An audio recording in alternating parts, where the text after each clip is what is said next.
Beloved chosen one, you did not come this far by accident, and you did not survive all that pressure just to be forgotten at the edge of your breakthrough. You stayed faithful when it would have been easier to grow cold. You kept moving when your heart was tired, when your prayers seemed to rise into silence, when the people around you could not understand why you still believed. There were nights when you carried sorrow without language, mornings when you put yourself back together quietly, and long stretches of time when it felt like heaven was watching without speaking. But God was not absent in those moments. He was there in the unseen places, counting every tear, recording every act of obedience, and strengthening the parts of you that nobody else could see. You have lived through a season that tested your motives. It is one thing to praise when the door opens quickly, when provision comes easily, when favor is visible and people celebrate what God is doing in your life. It is another thing entirely to remain steady when nothing around you seems to change, when the answer takes longer than expected, when the weight grows heavier and the road grows quieter. That is the kind of faithfulness that heaven notices. That is the kind of obedience that becomes precious before God. You stayed true when there was no applause. You kept your heart from becoming bitter. You fought to stay soft in a hard season. You chose trust over panic again and again, even when part of you wanted to ask how much longer this journey could possibly last. This is why this moment matters. You are not standing in an ordinary hour. You are standing in the space between what drained you and what will now restore you. The God who watched you survive hidden battles is also the God who knows how to reward secret faithfulness openly. He does not overlook what the world ignores. He does not misplace the names of those who remained loyal in private. He does not forget the one who kept showing up, kept praying, kept refusing to surrender their soul to disappointment. You may have felt unseen by people, but you have never once been unseen by God. There were times when you questioned yourself because so much of your effort seemed to disappear into the dark. You gave your best, and still things did not turn quickly. You honored God, and still the trial remained. You tried to do what was right, and still the road was steep. That tension can wear on a person. It can make you wonder whether staying faithful is worth it. It can tempt you to believe that compromise would be easier, that lowering your standards would hurt less, that letting go of your convictions would finally make life lighter. But you did not fully give in. Even in weakness, you kept turning back toward God. Even in confusion, you kept a place for Him in your heart. Even in delay, you did not completely release your grip on His promise. That matters more than you know. The world celebrates quick victories, but heaven honors endurance. The world admires visible success, but heaven treasures surrendered hearts. And what God is building in you is deeper than appearance. He is forming a vessel that can carry blessing without being destroyed by it. He is shaping a spirit that can receive provision and still remain humble. He is teaching you how to stand in abundance without forgetting the wilderness where He kept you alive. That is why your process has been so deep. That is why your waiting has carried such intensity. You were never being punished by delay. You were being prepared by it. Listen carefully. The season of only surviving is not the whole story of your life. The chapter where you had to stretch little into enough, where you had to speak faith over lack, where you had to smile through exhaustion and trust God with things you could not control. That chapter is real, but it is not final. God is not just the Lord of your testing. He is also the Lord of your provision. He is not only the keeper of your tears, He is the giver of what is needed at the appointed time. He knows what has been missing. He knows what has been held up. He knows the opportunities that slipped away, the support that did not come, the strength you needed, the peace you asked for, the open door that seemed delayed. None of it is hidden from him, and because it is not hidden from him, you can stop believing the lie that your faithfulness was wasted. It was not wasted when you obeyed in private. It was not wasted when you chose integrity over impulse. It was not wasted when you kept praying for those who hurt you. It was not wasted when you resisted the urge to numb yourself, to quit, to become someone else just to survive the pressure. Every one of those moments became part of your foundation. Every one of those choices became a testimony in seed form. Every time you stayed faithful, you planted something eternal, even if you could not yet see the harvest. So breathe here for a moment and let this settle into your spirit. God sees you. God knows where you are.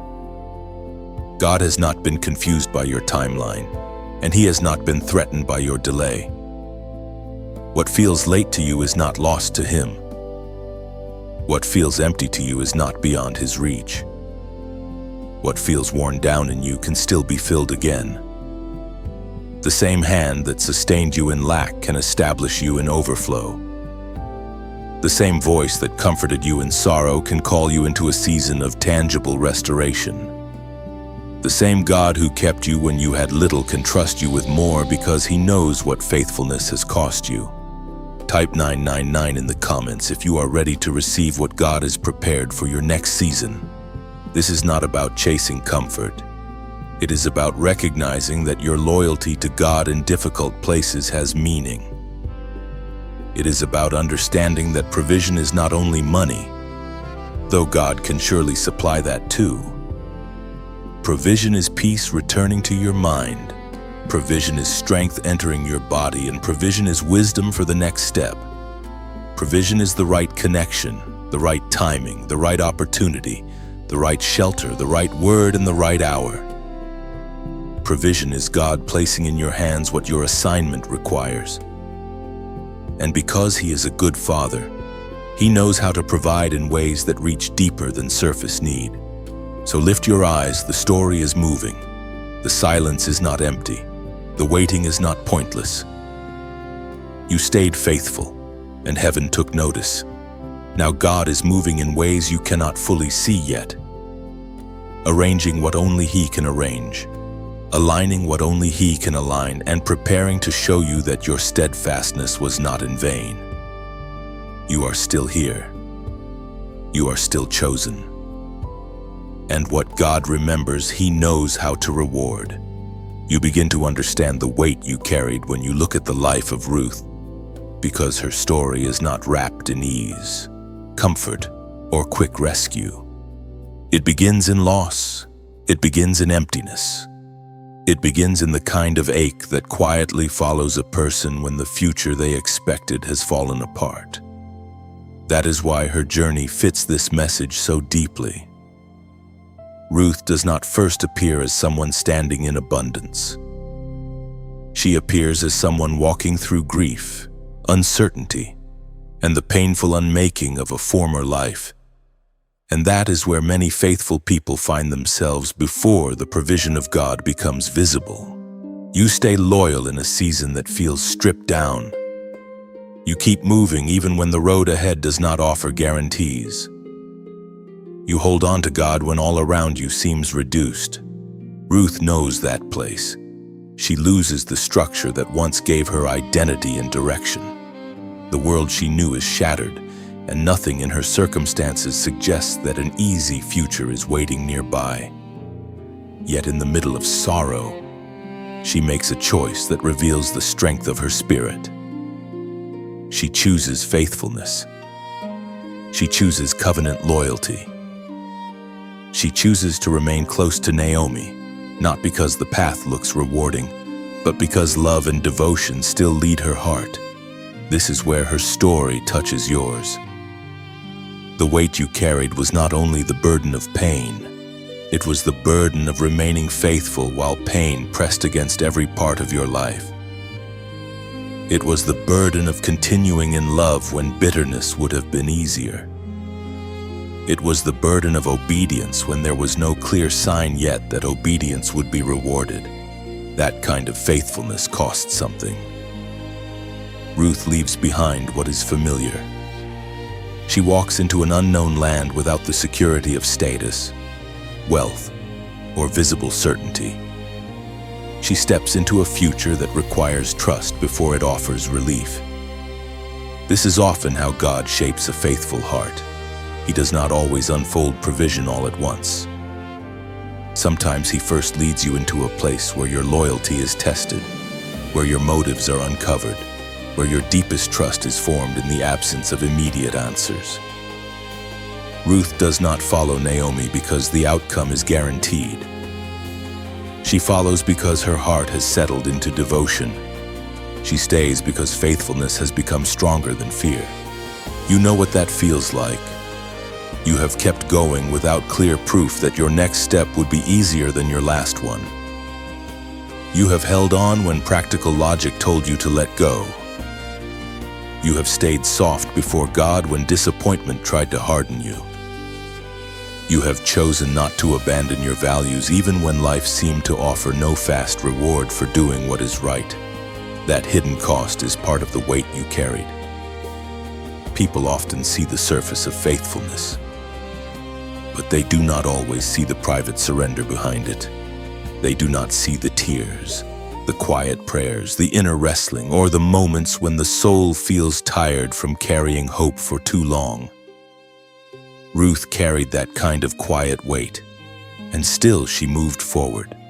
Her faithfulness becomes visible in small, humble places. She does not arrive in Bethlehem with privilege.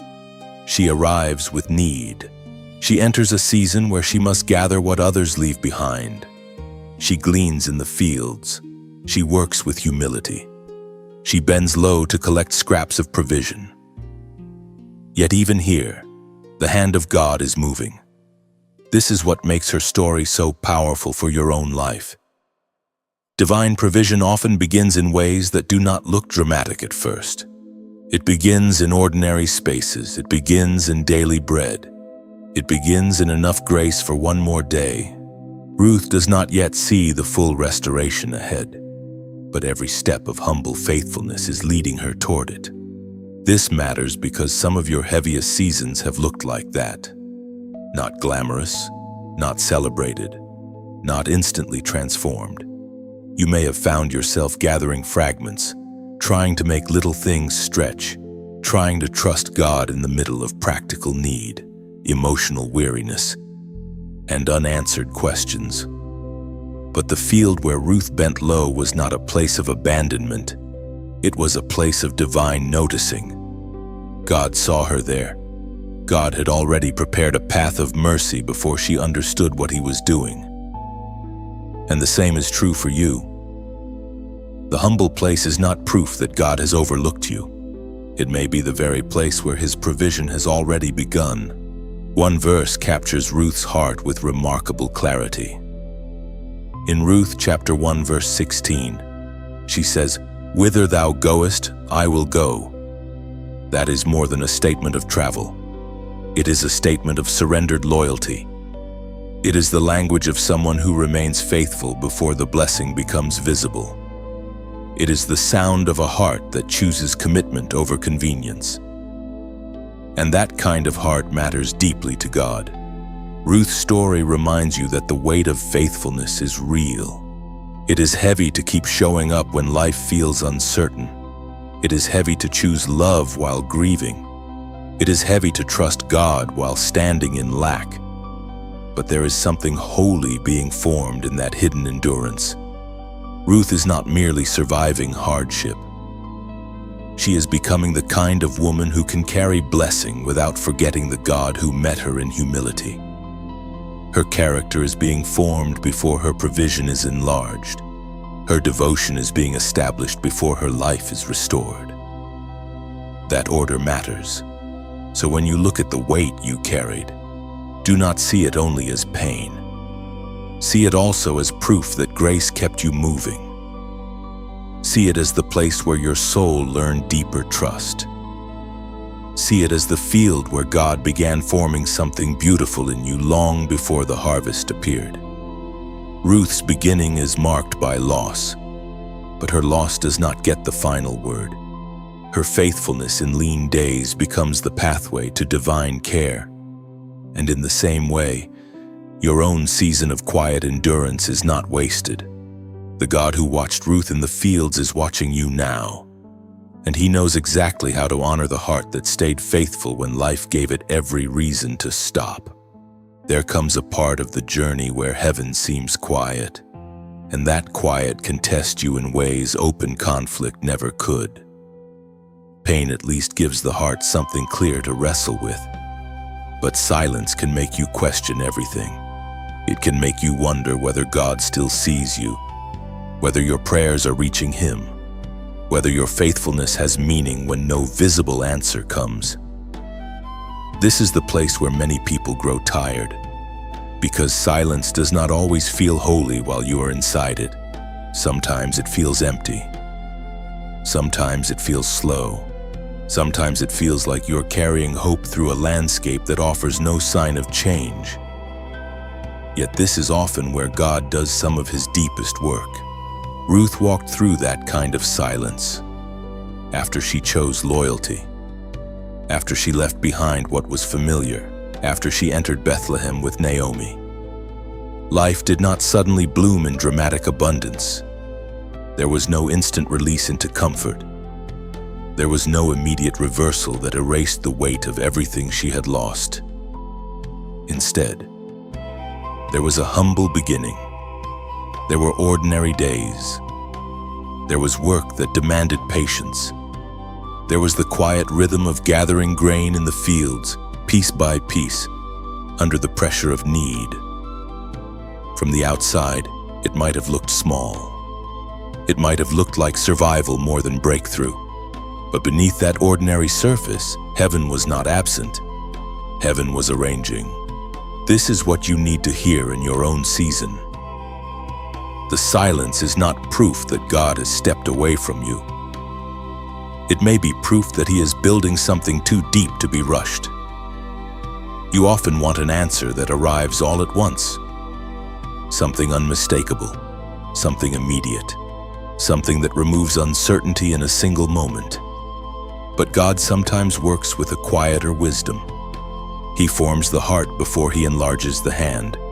He teaches trust before He releases abundance. He lets faith grow roots in hidden soil so that when provision comes, you are able to carry it with reverence instead of fear. Ruth did not know every detail of what God was doing while she bent low in the field. She did not wake each morning with a complete map of the future. She simply kept walking in faithfulness. She kept showing up. She kept doing the next right thing. That is how heaven often meets you too. Not always with thunder, but with enough grace for the next step. Not always with a full explanation, but with quiet mercy that keeps unfolding in front of you. The silence may feel long, but it is not empty. God is still active in what looks uneventful. He is still present in what feels repetitive. He is still guiding the story while you are living inside the middle of it. You have probably had moments where you asked why God would allow you to remain in a place of waiting for so long. Why did the answer delay? Why did the provision come in such measured portions? Why did the heart have to keep trusting without clear evidence? Ruth's story gives you a gentle answer. Sometimes the field is not only where you gather bread, it is where your character settles. It is where humility deepens. It is where your spirit learns that the God who provides can be trusted even before His full provision appears. If everything had changed instantly for Ruth, some of the tenderness and depth of her witness would have been lost. The slow unfolding became part of the beauty. That matters for your life right now. The delayed season may be forming in you a steadiness that quick rescue could never create. The quiet may be teaching you how to hear God beneath the noise of fear. The simple routines may be training your spirit to recognize that holiness is not limited to dramatic moments. Sometimes it lives in repetition. Sometimes it grows while you keep doing honest work, while you keep praying through uncertainty, while you keep loving God without spectacle. Ruth's field was not glamorous, but it was sacred because obedience was present there. Your own unseen places can hold the same kind of holiness, and even in silence, there are signs if you look closely. Ruth found favor in the field of Boaz, but she did not begin by seeing the end of the story. She simply stepped into the day she had been given. Favor often enters like that, not always with announcement, but with small mercies, a needed kindness, a timely opening, protection where you could have been exposed, a sustaining grace in the middle of weakness. These things may look ordinary at first, but they are not ordinary when God is behind them. They are part of the quiet architecture of provision. So when heaven seems silent, do not assume that you are stuck in spiritual emptiness. You may be standing inside divine preparation. You may be living in the chapter where the roots are deepening before the branches spread. You may be gathering in a field that will later make perfect sense when you can finally see what God was aligning. Ruth could not fully read the future while she lived through the process. You may not be able to read yours either. But the same God who guided her footsteps is guiding yours. And while this message is settling into your spirit, take this moment in a natural way to support what is feeding you. Like this message if it speaks to your season. Share it with someone whose heart is tired but still trying to trust God. Subscribe if you want to stay connected to more words that strengthen your faith on the road ahead. And if you feel led to help this work continue reaching others, you can support through the donate link in the description. Let it be simple and sincere, just another act of agreement with what God is doing through this message. Ruth's life proves that silence is not abandonment. Quiet seasons can still carry the movement of grace. Hidden days can still hold holy direction. The field can still become the place where provision quietly begins. So do not despise where you are simply because it does not look dramatic. Do not call it nothing just because it has not yet become everything. God is still moving in the pauses. He is still writing in the spaces where you hear little. He is still preparing the answer while you learn to trust His heart. What seems silent now may one day become the evidence that He was nearest to you all along. The longer the road becomes, the more you begin to see that testing is not always loud. Sometimes it comes as repetition. Sometimes it comes as the strain of waking up and doing the faithful thing again while your emotions are still catching up. Sometimes it comes as the quiet pressure of living between promise and manifestation, where you know God is real, you know He has carried you this far, yet the full evidence of change still seems to unfold slowly. That kind of testing reaches deep places in the soul because it exposes whether your trust depends on constant reassurance or whether it has learned to rest in the character of God. Ruth lived inside that kind of refining. She did not move from loss to fullness in a single leap. She moved through ordinary faithfulness. She entered the fields day after day, gathering what she could, not knowing how quickly the future would turn. There is something sacred in that image because it shows you how God often builds people. He does not always train you in public triumph. He often trains you in humble consistency. He watches how you carry yourself in the places that feel small. He watches how you speak when life is not yet easy. He watches whether pain makes you harsh or whether grace still has room to breathe inside you. This is why your season has felt so demanding. God has not only been bringing you through hardship, He has been refining what hardship touches inside you. He has been dealing with your fears, your hidden weariness, your temptation to draw conclusions too early. He has been teaching you how to remain steady even when the heart wants immediate relief. That is what testing beyond comfort does. It reveals whether your center is built on changing circumstances or on a deeper trust that survives them. Ruth could have let sorrow define her. She could have chosen self-protection over devotion. She could have stayed trapped in the language of loss. Instead, she kept walking in quiet obedience. She kept honoring the relationship in front of her. She kept bending low in the field and receiving each provision with humility. That does not mean her path was painless. It means pain did not become her master. And this is the refining you have also been living through. You have had chances to give your grief the final word. You have had opportunities to let disappointment rewrite your character. Yet somehow, by the grace of God, your spirit kept leaning toward faith instead of surrendering to despair. That matters because God does not waste the hidden seasons. Every difficult day has been teaching you something about endurance. Every delayed answer has been strengthening your inner frame. Every time you remained honest, gentle, prayerful, and open before God when you could have turned cold, something was being purified. This is not weakness. This is spiritual formation. This is the deep work that prepares a person not only to receive blessing, but to carry it well when it comes. Ruth's life shows that refinement is often connected to readiness. Before public restoration, there is private shaping. Before visible honor, there is inward cleansing. Before the hand is filled, the heart is prepared. This is why your testing has gone beyond convenience. It was not enough for you to want God's provision. You also had to become the kind of person who could recognize His hand in it, steward it with wisdom, and remain close to Him after receiving it. Trials can carve out that kind of capacity. They can deepen your gratitude.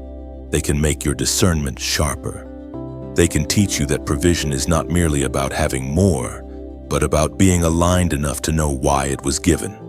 And somewhere in this process, something beautiful begins to happen. You stop measuring every day only by visible results. You begin to notice the quieter gifts of God. The fact that you still have hope after what you have endured. The fact that your spirit still responds when He calls. The fact that you are not who you were when this journey began. There is more depth in you now, more tenderness, more wisdom, more restraint, more awareness of what truly matters. Ruth was not simply waiting for life to improve. She was becoming someone through the waiting. The field was shaping her even as it fed her. The process was maturing her even as it stretched her. That is why you must not despise your refining season. It has been painful, yes, but it has also been holy. The pressure did not come to erase you. It came to reveal what grace had planted in you. It came to teach you that faithfulness is not fragile. It can survive uncertainty. It can survive ordinary days. It can survive slow unfolding. And because it can survive those things, it can also carry the kind of future God has in mind for you. At the close of this section, there is one practical note that may help some people who have been struggling with mental fog, scattered focus, stress, or the feeling that their mind is too tired to stay steady through a demanding season.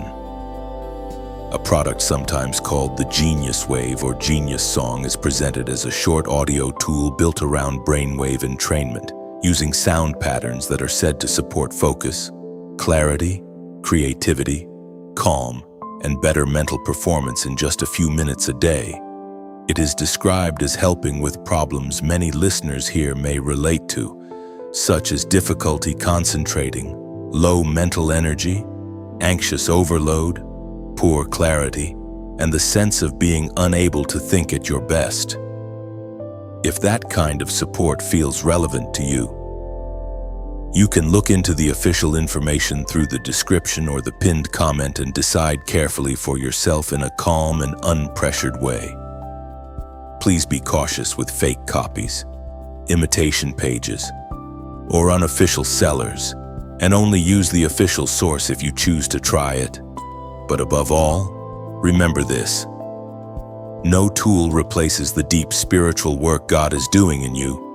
The heart of your story is still His refining hand, and the testing you survived is still preparing you for a provision that arrives with purpose. There comes a moment in every long season of faithfulness when the soul reaches the edge of surrender.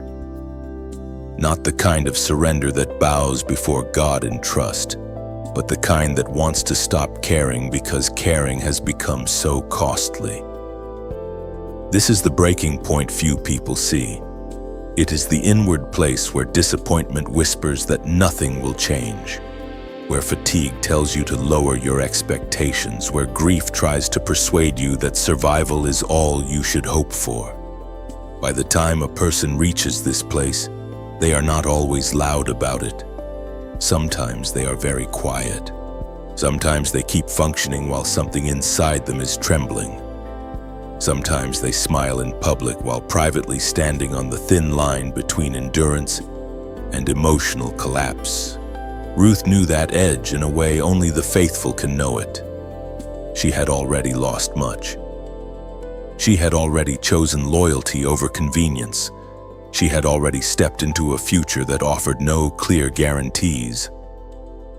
And now she was living in the daily reality of need, gathering what she could, carrying herself with humility while trusting that God would continue to make a way.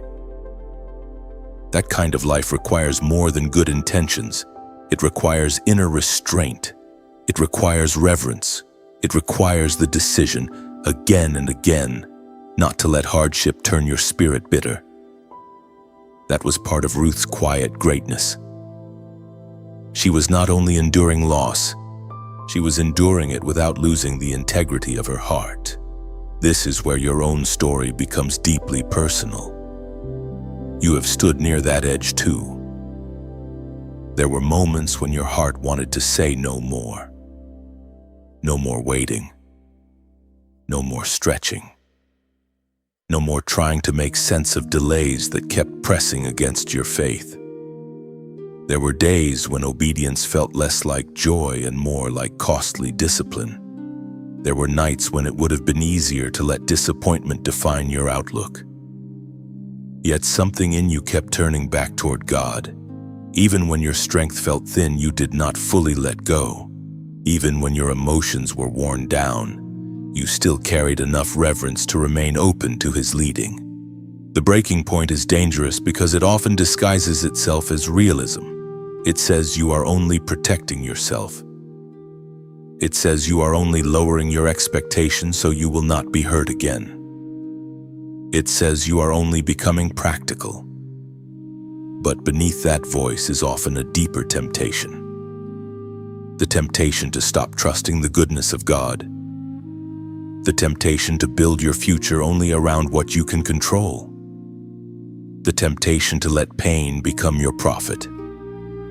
Ruth could have listened to that voice. She could have concluded that her life would remain small, that her losses were final, that her best role was simply to survive quietly and expect little. But she did not hand her future over to despair. Instead, she continued to move with humility and wisdom. She remained teachable. She listened. She honored the counsel that was given to her. She did not force the story forward with panic. She did not try to secure her own future through reckless grasping. She walked with dignity even at the edge of uncertainty. That is a powerful lesson for you, because one of the holiest things you can do at your breaking point is refuse to become driven by fear. When everything in you wants immediate relief, wisdom says stay low before God, stay clean in motive, stay gentle in spirit, stay willing to obey even if obedience feels slower than desperation. Ruth's restraint protected her destiny. Her humility guarded the beauty of what God was unfolding. She did not need to manipulate the outcome. She needed to remain aligned with the character that heaven could trust.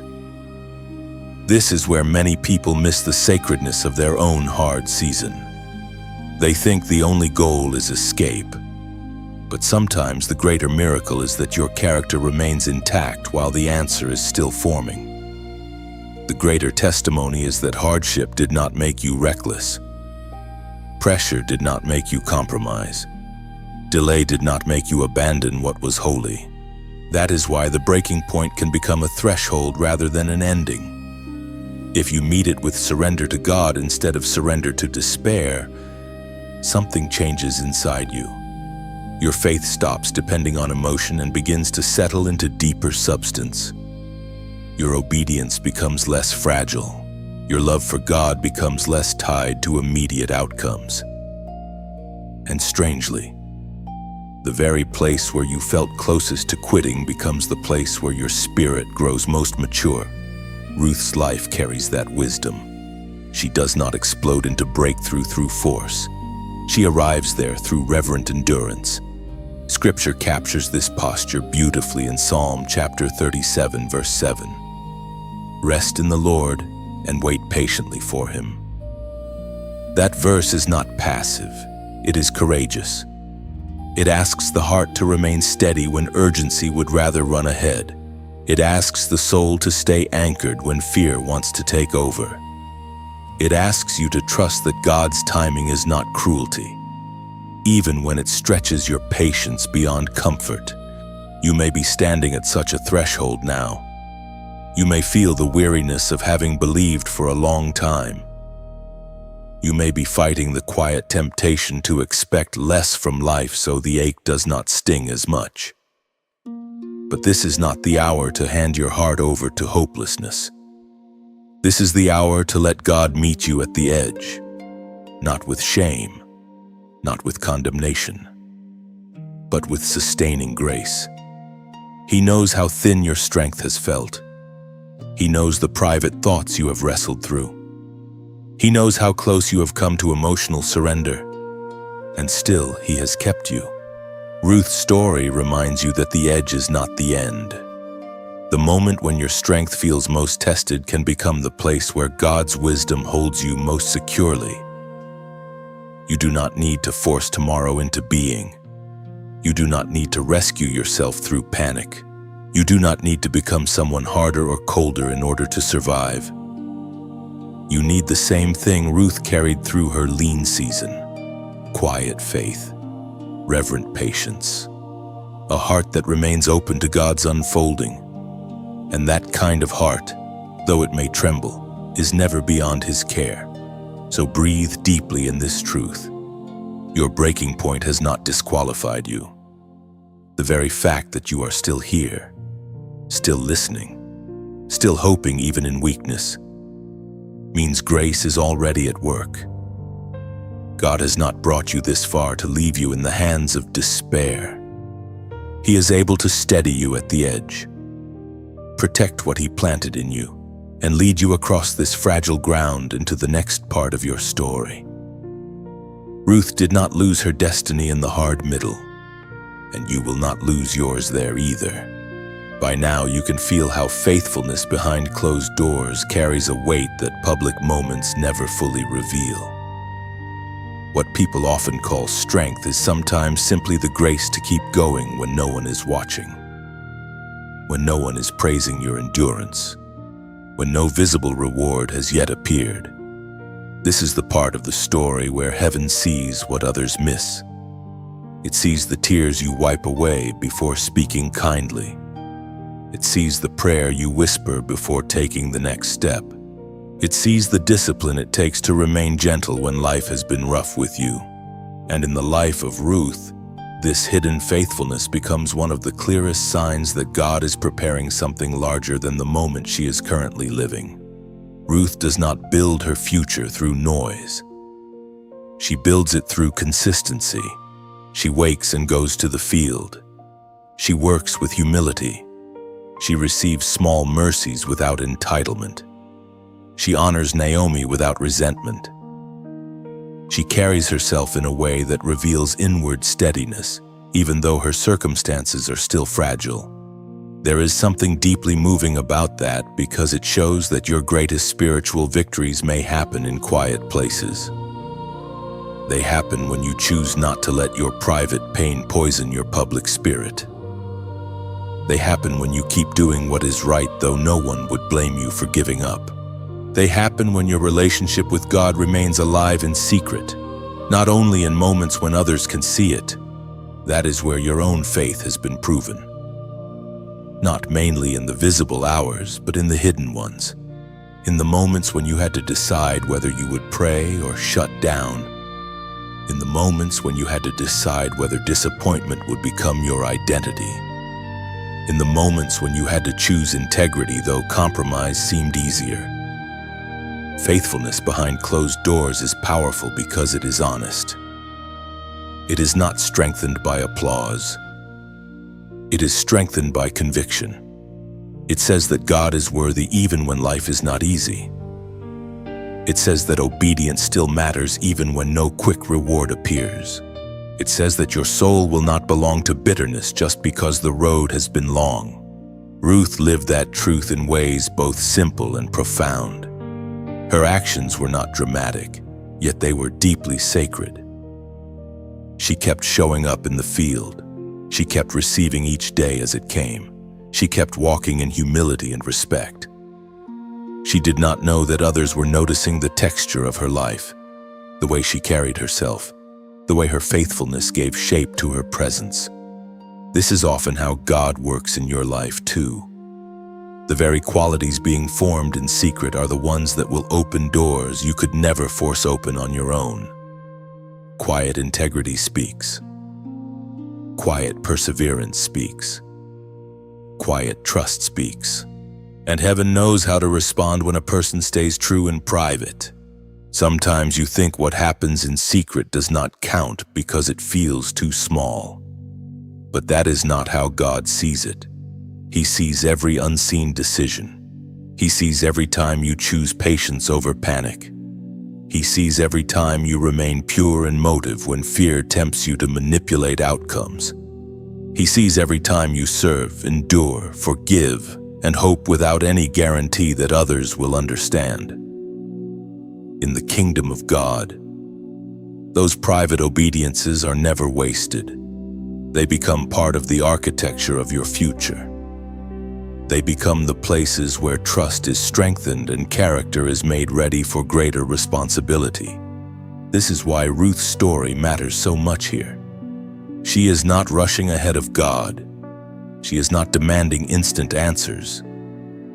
She is living faithfully in what has been placed before her, and that hidden steadiness is already changing the direction of her life. What seems ordinary is becoming holy ground. What seems repetitive is becoming preparation. Every quiet day is carrying purpose. Every unseen act of devotion is moving the story forward. That is why you must never despise your hidden season. The field may look plain, but if faithfulness lives there, then heaven is near. You may have felt invisible for a long time. You may have wondered whether the unseen labor of your heart matters. But let this settle deeply into you. God measures differently than people do. He is not only looking at public achievement. He is looking at secret surrender. He is looking at the heart that still turns toward him in silence. He is looking at the person who remains sincere when being sincere feels costly. And that means your hidden life with God has immense value. The prayers nobody heard mattered. The tears nobody understood mattered. The choices nobody celebrated mattered. They are part of your testimony, and they are part of the reason your future is being built on something solid. As this message continues, let it settle into your own spirit in a simple and sincere way. If it is strengthening you, let your like be a quiet sign that this word reached you at the right time. Share it with someone whose hidden faith is getting tired and who needs to remember that God sees the private battle. Subscribe if you want to keep walking with messages like this, because sometimes you need a steady stream of truth to carry you through the middle chapters. And if your heart is moved to support this work so more people can hear encouragement in their own difficult season, there is a donate option in the description. Let it remain gentle and willing, never pressured, simply an extension of the same generosity and faithfulness God is growing in you. Then return to the deeper truth. Ruth's private obedience was not separate from her future blessing. It was the path toward it. The field was not merely where she survived. It was where her character became visible, where her loyalty gained witness, where her steadiness in little things prepared her for greater things. Your hidden life with God is doing the same for you. Even now, when it may still feel quiet, something is being established. Your consistency is not disappearing into the dark. It is being gathered by heaven. This means that what you do when nobody sees you matters more than you know. The way you think, the way you pray, the way you speak to yourself, the way you hold your heart before God in private, all of it is forming the atmosphere of your becoming. Ruth became ready in secret before she was honored in public. And that is often the order of grace. God shapes the inward person first. He deepens the roots before he reveals the fruit. He teaches faithfulness in the small room before he entrusts you with wider fields. So do not grow weary in hidden obedience. Do not assume that because the door has not opened fully, the work of your faith is unnoticed. God sees. God remembers. God knows how to meet a faithful soul in the very place where no human eye has watched the struggle. Ruth's story proves that private devotion can become public testimony. And your own unseen faithfulness, fragile as it may feel some days, is still being used by God to prepare a future that fits the depth He has formed in you. At the appointed time, what was quiet begins to move. What seemed delayed begins to open. What looked like an ordinary field becomes the very place where divine provision starts to show its deeper design. This is where Ruth's story turns with gentle power, because the God who watched her faithfulness in lean days now allows the next part of His care to become visible. Not rushed, not forced, not dramatic in a shallow way, but unmistakable. The same woman who arrived in Bethlehem carrying loss now begins to discover that God has been arranging mercy long before she could name it. This is an important moment for your own spirit, because when provision begins, it does not always arrive like a sudden storm. Sometimes it arrives like recognition. Sometimes it arrives like favor resting on your labor. Sometimes it arrives like a door that opens in the exact season when your strength had almost run thin. Ruth had walked through grief, humility, uncertainty, and hidden endurance. She had bent low in the field and gathered what she could from what was left behind. But now the story reveals that she was never gathering alone. God had already prepared a space for her inside His larger purpose. Boaz notices her, and that noticing matters. It is more than human kindness. It is one of the ways divine provision enters the visible world. Ruth is no longer only surviving from day to day. She is being seen with honor. She is being spoken to with protection and care. The field that once represented bare necessity now becomes a place of covering. This is how God often works. He does not always change your surroundings all at once, but He begins to place signs of His favor within them. The environment that once only tested you starts becoming the environment where He sustains you, shields you, and gently confirms that your faithfulness has not gone unnoticed. You need that truth because long hardship can train a person to expect very little. It can make you suspicious of goodness. It can make you brace for loss even while mercy is approaching. Ruth could have remained trapped in a survival mindset, unable to receive what was now unfolding, but her humility kept her open. She was surprised by kindness because she did not assume she was owed it. She received with gratitude because her heart had been refined in want. And this is one of the reasons your own season of testing has mattered so much. It has been preparing you not only to endure lack, but also to recognize grace when it finally appears. Provision begins there. It begins in the holy meeting point between God's timing and your readiness to receive. It begins when the hidden season has done enough shaping that your hands can hold what your heart once could not carry. Ruth had become the kind of woman who could meet favor with humility, security with gratitude, and open doors with reverence. She was not careless with kindness because she knew what hunger felt like. She was not proud in the field because she remembered loss. Her history of pain had not made her bitter. It had made her ready. That is why your season of provision will not simply be about getting things. It will be about receiving from a different place within yourself. The person who once cried through uncertainty is now deeper. The person who once feared being forgotten has learned that God sees in silence. The person who once felt reduced by waiting is now carrying more inner substance than before. So when the door opens, it will not only be a change in circumstance, it will also be a revelation of how much God has matured you through the wait. Ruth begins to see this without yet seeing everything. That is often the beauty of God's provision. He gives enough light for the next step, and that next step contains more mercy than you expected. Protection in the field, extra grain, a voice of blessing, a place where your labor is no longer ignored.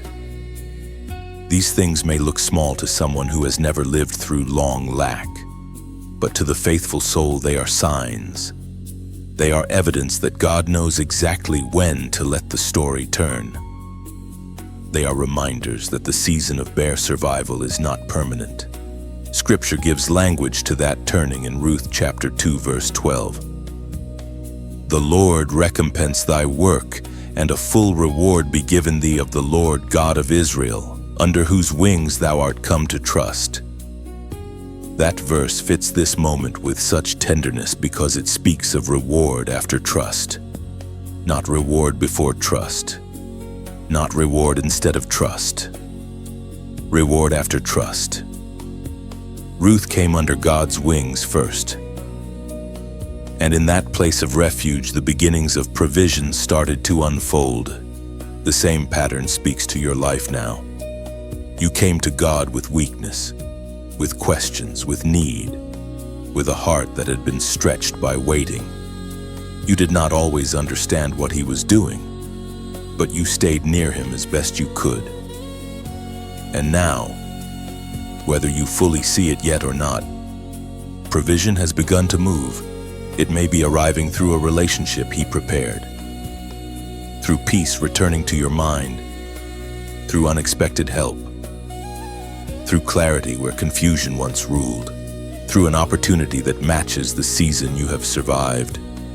Divine provision is not only the arrival of resources, it is the evidence that God has stepped into your circumstances with intentional care.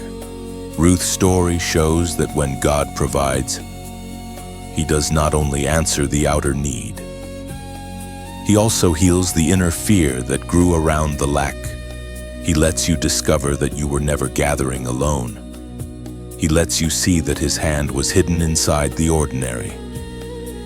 He lets you realize that your faithfulness in the field was not meaningless repetition. It was the path that brought you to the place where favor could find you prepared. So let this settle deeply. The door does open at last, not by panics, not by striving, not by abandoning your values in the middle of the wait. It opens by God's timing meeting the faithfulness He has sustained in you all along. Ruth stepped into that moment with humility. And your own life is moving toward such moments too. The field where you once gathered just enough may become the place where you first recognize the nearness of God's larger provision. And when that happens, you will understand something the waiting could only teach slowly. God was never late. He was preparing the exact hour when what had been hidden would finally begin to appear. What was meant for loss does not remain lost when God takes hold of the story. This is where Ruth's journey becomes so deeply healing for your spirit, because by now you can see that the seasons which looked empty were never empty to God. The sorrow was real, the hunger was real, the uncertainty was real, but none of those things had the final authority over her life. God was quietly weaving redemption through every painful thread. And in the same way, He has been doing more through your own losses than you could see while you were living inside them. Ruth did not start this journey with abundance in her hands. She started with grief, with change she did not ask for, and with a future that looked stripped down. She walked into Bethlehem not as someone celebrated, but as someone vulnerable. Yet the very ground she stepped onto became the place where God began reversing what seemed impossible to restore. That is one of the holiest things about divine redemption. It does not always erase the fact that pain happened, but it transforms the meaning of that pain. It takes what looked like an ending and folds it into a greater mercy. It takes what felt like waste and turns it into witness. It takes what seemed broken beyond repair and places it inside a story only grace could build. You need this truth because some of what you have lost still aches when you think about it. Some chapters cannot be remembered lightly. Some disappointments marked you deeply because they changed the shape of your life. You may have lost time. You may have lost peace. You may have lost relationships you thought would remain. You may have lost confidence, stability, or the simple ease you once carried. Those losses matter. God does not ask you to pretend they did not wound you, but He also does not leave them outside His power to redeem. The God who restored Ruth is still the God who knows how to bring beauty out of what looked beyond recovery. This is why Ruth's story reaches beyond material provision. Yes, she was cared for. Yes, doors opened. Yes, favor met her in the field. But the deeper restoration was larger than daily needs. God was rebuilding belonging. He was restoring dignity. He was giving her a place in a future she could not have imagined when the road first grew dark. That is what makes redemption so powerful. It is not just about replacing what was lost with something similar. It is about God giving back in a way touched by His wisdom, so that what comes carries purpose, healing, and a clearer revelation of His faithfulness. Sometimes you thought the best outcome would be getting back exactly what you had before. But God often works more deeply than that. He does not only restore what was taken, He restores you through what was taken. He gives a different kind of strength, a different kind of vision, a different kind of peace. Ruth did not return to the person she had been before sorrow entered her life. She became someone fuller, wiser, steadier, and more deeply woven into God's redemptive plan than she could have understood at the start. That is how God handles loss when it is surrendered to Him. He does not merely patch the surface, He transforms the whole path. And there is a holy reversal here that you cannot miss. The very places that looked like signs of weakness become the places where grace is most visible. Ruth's need led her to the field led her to favor. Favor led her into restoration. What began as survival became part of the road to abundance. This is the mystery of God's goodness. The thing you feared would define you forever can become the place where His hand becomes clearest. The season you thought only proved your limitations can become the season that reveals His mercy. The lack that made you feel small can become the testimony that shows how carefully He provided. Scripture says in Joel chapter 2, verse 25, "And I will restore to you the years that the locust hath eaten." That verse speaks with deep comfort because it addresses more than a single missing thing. It speaks to years, to time, to the long stretch of damage and depletion that seemed impossible to recover. God's restoration reaches into those places too. He is not limited by how long the loss has lasted. He is not intimidated by how much feels missing. He knows how to restore in ways that honor both your pain and His power. So when you look at Ruth now, you no longer see only a woman who suffered. You see a woman whom God brought through suffering into a redeemed future. You see someone whose faithfulness in famine was not wasted. You see someone whose loyalty in grief became the pathway to blessing. You see someone whose losses did not disappear from memory, but were overtaken by a larger story of grace. And that is what your own soul needs to hold on to. What was meant to reduce you does not get the last word. What hurt you does not own your destiny. What delayed you does not destroy your calling. God is able to take the very ground of your disappointment and grow provision there. He is able to turn your lean years into a testimony of how carefully He sustained you. He is able to redeem not only the outcome, but the meaning of the journey itself. One day you will look back and see that certain painful turns were not random cruelty. They were places where heaven was secretly active, guiding you toward a future your present sorrow could not yet read. Comment: God restored me. That simple confession is not denial of pain. It is an act of faith against the lie that your loss is final. Ruth's life stands as living proof that God can gather broken pieces into a new inheritance. He can meet the faithful in their emptiness and fill the story with meaning again. He can bring honor where there was shame, shelter where there was uncertainty, and joy where sorrow seemed to linger too long. So do not call the story finished because of what was taken. Do not decide the future by the measure of your hardest season. The God who redeemed Ruth is still writing redemptive endings, and what was meant for harm, for diminishment, for emptiness, is now being turned by His hand into something that carries mercy, restoration, and the quiet evidence that He never stopped providing for your life. By the time Ruth reaches this part of her journey, provision is no longer only about survival. It becomes purpose. It becomes placement. It becomes the quiet unfolding of authority that was never meant to exalt self, but to carry blessing into the lives of others. This is one of the most beautiful movements in the whole story, because God does not simply rescue Ruth from lack and leave her there. He brings her into a place where her life now stands inside a larger design, one that stretches beyond her immediate need and into a legacy that will touch generations. That is what divine provision often does. It begins with mercy for your pain, but it does not stop there.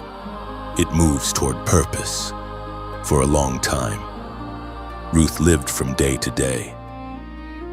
She gathered grain, she walked humbly. She trusted God without knowing how much He was arranging behind the scenes. But now the same woman who once bent low in the field begins to stand in a different place. Her life is no longer defined by uncertainty. She is being brought into security, covering, and belonging. That shift matters, because authority in the kingdom of God is not mainly about control. It is about alignment. It is about being placed where your life can serve what God intends. Ruth is not lifted up so she can forget the field. She is lifted so the faithfulness formed in the field can now bear fruit in a wider way. This is how your own season is changing as well. God does not provide for you only so you can feel relief, though relief is part of His kindness. He provides so you can walk differently, so you can carry peace where fear once ruled, so you can hold wisdom where confusion once clouded your mind, so you can become a source of steadiness to others because you now know what it means to be held together by grace. Authority grows out of surrendered character. It grows out of suffering that did not make you hard. It grows out of waiting that taught you dependence on God. And that is exactly the kind of authority Ruth comes into when her story turns toward redemption and settled belonging. Something holy is revealed. The God who watched her gather leftovers was always leading her toward a place of fullness. Not fullness for vanity, but fullness for assignment. Ruth becomes part of the lineage through which great purpose will unfold. Her life is woven into something far larger than her personal comfort. That is what makes this stage so moving. What once looked like a small and wounded life is now shown to be part of a sacred plan. Your own story may feel like that too. There were seasons when all you could think about was getting through the next day. But now God is bringing you to a place where you can begin to see that your survival itself had meaning. He kept you because your life carries more than private importance. Authority is born when you stop seeing provision as only the end of your pain and start seeing it as the beginning of your stewardship. Ruth can now live from a place of greater peace, but that peace is connected to responsibility.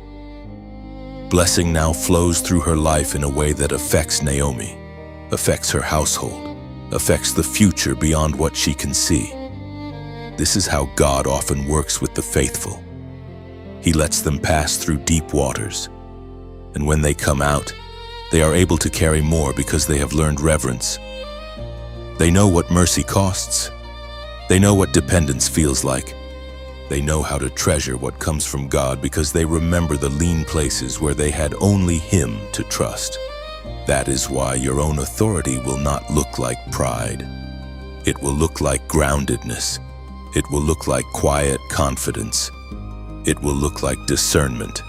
It will look like the ability to stand in blessing without worshiping it.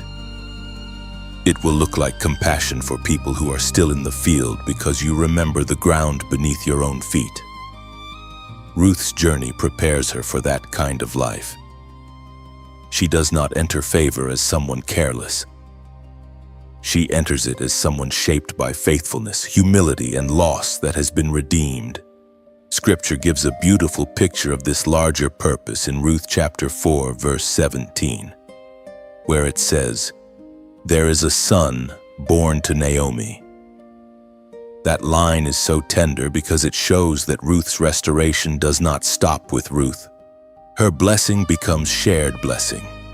Her story of provision becomes a story of renewal for someone else as well. That is what spiritual authority often looks like. What God does in you begins to nourish people around you. Your healing becomes shelter. Your wisdom becomes guidance. Your peace becomes atmosphere. Your restored life becomes proof that God still writes redemptive stories. So now you begin to see why the process had to go so deep. God was not only trying to get something to you, He was preparing something through you. He was forming the kind of heart that could carry provision without losing tenderness. He was shaping the kind of spirit that could stand in honor without forgetting humility.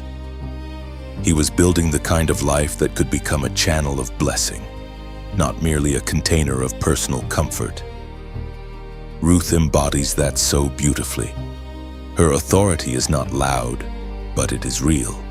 It rests in her place, her purpose, and the fruit that flows outward from the mercy she received.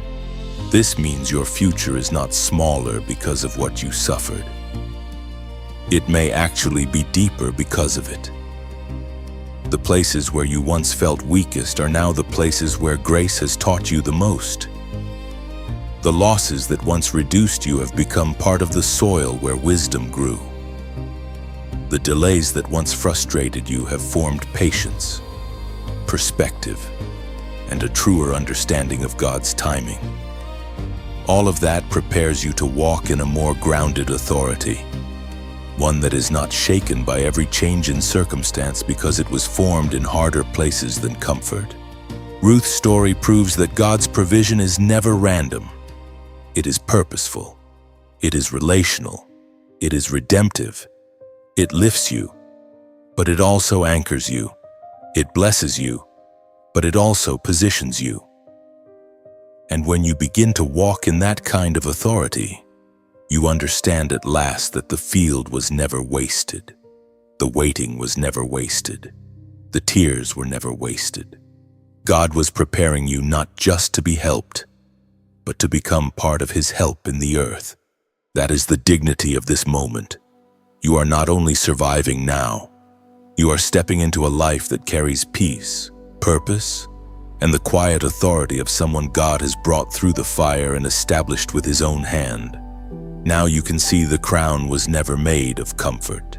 It was formed through survival, through surrender, through the long obedience that kept your heart alive when your strength felt thin. Ruth stands at the end of her journey not as someone who escaped pain without scars, but as someone whom God carried through pain into purpose. She has walked through loss, humble labor, hidden faithfulness, and quiet restoration. And now her life bears the unmistakable mark of divine care. She is no longer defined by the emptiness that introduced her story. She is defined by the faithfulness of the God who met her there and led her into a future filled with meaning. That is where this message meets you now. You are not crowned because life was easy. You are crowned by what you survived with God, the nights you endured, the tears you hid, the prayers you whispered when words were hard to find, the days you kept going without visible proof that anything was changing. All of it became part of the making of your spirit. What once felt like delay was also development. What once felt like loss was also preparation. What once felt like hiddenness was also holy formation. You did not understand every step while you were taking it. But now the shape of the journey is becoming clearer. God was not wasting your season. He was building a depth in you that could carry the future He intended. Ruth did not become blessed only for herself. Her restoration carried legacy.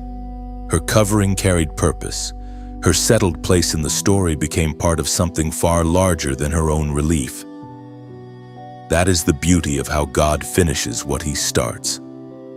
He does not simply bring you out so that you can say the pain is over. He brings you out so that your life can shine with the evidence of His goodness. He makes your story into shelter for others. He turns your endurance into language for the weary. He lets your peace become proof that storms do not get the final word over those who remain in His hands. You are entering that kind of understanding now. You are beginning to realize that the faithfulness of God did not only keep you alive, it preserved your assignment, it protected your calling, it guarded your heart from becoming a place where despair would rule forever. Even when you came close to the edge, grace held you. Even when your mind was tired, grace carried you. Even when your emotions were bruised, grace stayed near. That is why you can stand now with a different kind of strength. Not loud strength, not proud strength, but deep strength. Quiet strength. Strength that knows what it means to be upheld by heaven. And in this moment, let a prayer rise naturally from everything you have heard and everything you have survived. Father, thank you for the soul listening right now.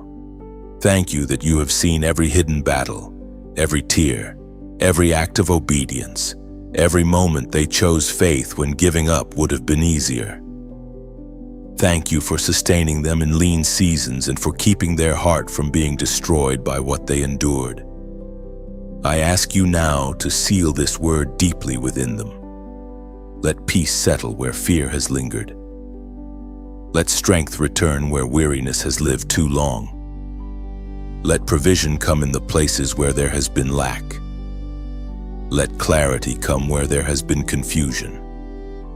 Let healing come where grief still aches quietly, and let them know, not only in theory but in lived reality, that you are the God who remembers faithfulness and provides at the appointed time. Cover them with mercy, guide their steps, protect their mind, restore what was drained, and let their next season bear witness that you were with them all along. In Jesus' name, amen. Hold that prayer in your spirit because it is not empty language. It is agreement with what God has already been doing in your life. He has been carrying you toward a future that matches the depth He formed in you. He has been writing restoration into places that once looked too barren to bloom again. He has been preparing provision not only for your needs, but for your calling. And because of that, you do not have to fear the next chapter. The one who sustained you in hiddenness will not fail you in blessing. The one who taught you through waiting will not abandon you in fulfillment.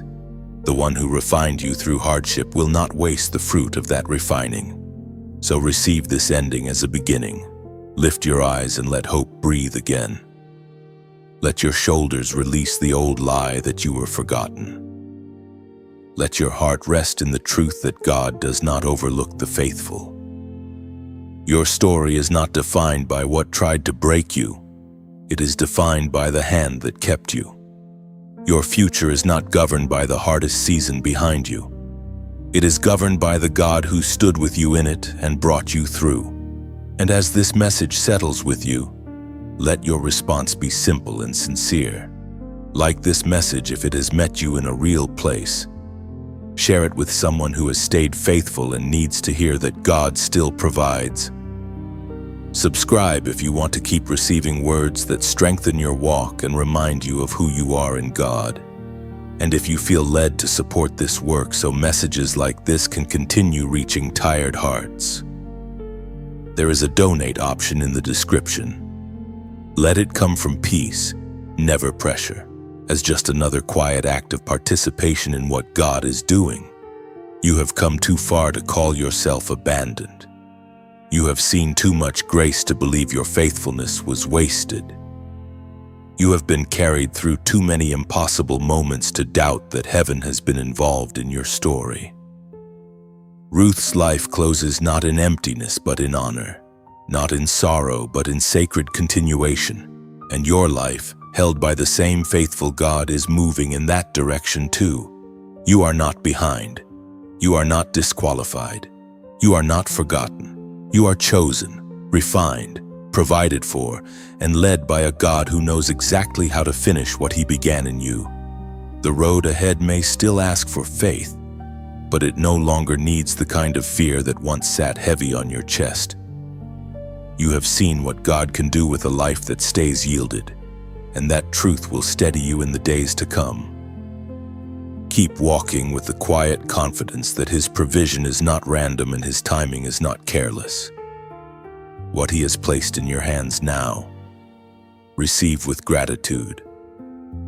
What He has not yet revealed, trust with patience. The same God who met Ruth in grief, sustained her in humility, noticed her in the field, and established her in purpose is watching over you now. Let this remain settled in your spirit. Your faithfulness mattered. Your hidden endurance mattered. Your tears mattered. None of it was lost before God. He is still writing with wisdom, still providing with love, still leading with care. And from this place forward, may your life carry the calm assurance of someone who knows that heaven did not pass them by. It remembered them, shaped them, and at the right time, provided